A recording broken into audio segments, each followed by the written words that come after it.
Hello, a very good morning to all my dear students. Welcome to this video subject session of subject S's where we were continuing the chapter number 3 of the social and political part. It was the why do we need a parliament. Students, let us do the revision of what we have seen in the previous some of the video sessions. It says parliament is needed in the nation to make the laws where the MPs, it means the member of the parliaments, are elected by we the common people, and there is a sitting of every MP in the parliament. And further, the parliament was divided into the two parts of the Indian nation. It is at the upper house, we can term this as the Rajya Sabha, and at the lower house it is the Lok Sabha. So let us discuss today a new topic, which is the law making. Now, law is anything which can be made in the nation to protect our country from the unwanted things, and law, when it is made, has to be followed by the common people. So law making of the parliament is a significant function which we'll discuss in the next chapter. But before this, let us discuss the topic, who are the people in the parliament. Parliament now has more and more people from different backgrounds.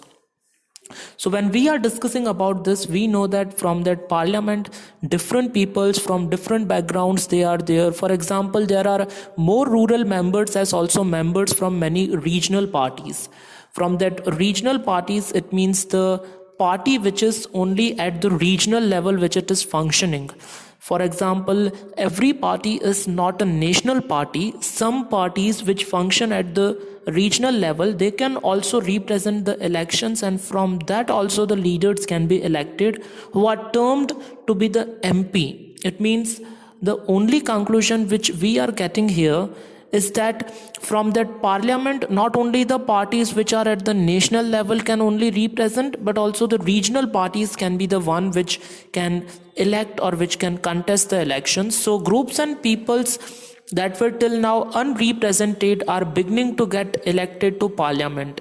And further, when we have to discuss groups and peoples, those groups or those people which were till now being unrepresented beginning to get elected to parliament means they are also eligible to be elected for the parliament. And further, there has also been an increase in political participation from the Dalits and the backward classes. And further, when Dalit or any people who belongs to the backward class can also participate into the election process. Let us look the following table that shows the percentage. Students, now we are going to discuss one table. In that we are going to see that how much is the voter turnout ratio out of the 100% population living in our nation. So who voted in the Lok Sabha elections in the different number of years, starting from the first election which got happened prior back to 1951-52. In that, out of 100% voted, 61% were able to get voted into the elections or have given the vote, and this ratio was same as we are discussing in context of the parliament. And in the subsequent number of the elections, the voter turnout ratio would be said as 60% should be the average. And it has been observed that the representative democracy cannot produce a perfect reflection of the society. It means a representative democracy cannot produce a perfect reflection, because there is a realization that when interest and experiences separate us, it is important to ensure that communities that have been historically marginalized are given adequate representation. And over and above, if we have to see the interest and experiences which separates the other communities which are historically marginalized should be given the adequate representation, because when they were given representation in the election, they can also contest the election. And with this in mind, some seats are reserved in parliament for SC and STs, and for that we can get to say that some seats must be reserved for the scheduled caste and scheduled tribes people. This has also been done so that the MPs elected from these constituencies will be familiar with and can represent Dalit and Adivasi interest in parliament.